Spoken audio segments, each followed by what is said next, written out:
Welcome to the best life ever.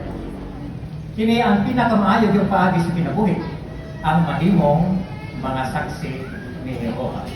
Walay mga individual o mga grupo sa kalibutan ang nakasinatip tinuod na kalipay o katagbawan ay wala man nila gamitan ilang mga kinabuhi aron alagaron o himayaon ang lagyan.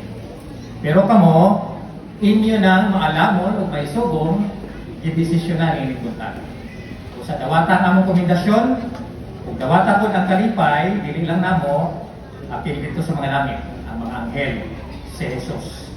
Labi na din si Jehova. Nalipay kayo mga kandidato sa inyong desisyon ni ini adlaw.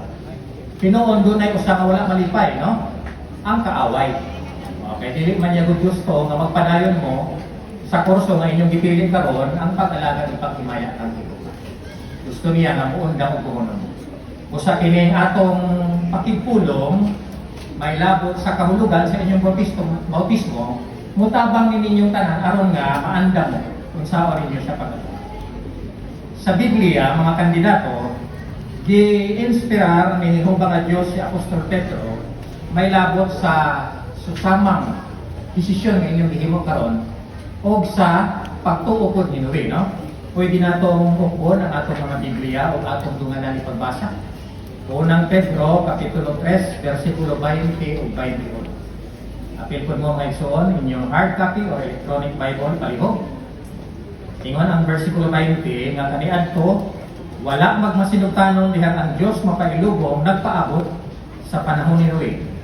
Samtang nitukod ang arka, nga pinaagi ni Ana, 8 lang katao ang naluwas. Latas sa puti. So, una, laglagan ni Jehova ang mga daotang kalibutan, di pa sidanan si Noe, no? I-warningan siya. Huwag nahibalo siya kung siya'y dangatan. Antong mga taong nautan sa iyang panahon.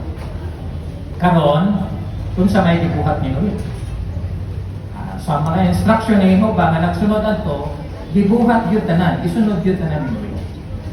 Tingali ang arka, tulo pa kapilo, no? Ang itas o ngiring atong asimplihon, o tulo po siya kaandana. So, dako kayo nga proyekto, wala pa si Noe makatukod niya at sukat. Wala po siya kauban sa pagtukod ang ilang imperong pamilya. O wala po siya modernong mga kahimanan, sama sa atong kahimanan karon, no? Apan, dibuhat yun ni Noe ang tanan, sumala sa isugo ni Jehova. Maungingon din ni mga igsoon, mga kandidato, no, sa katapusang bahin, 8 sila nga naluwas sa lulog. So, unsay kaamgiran o kasamahan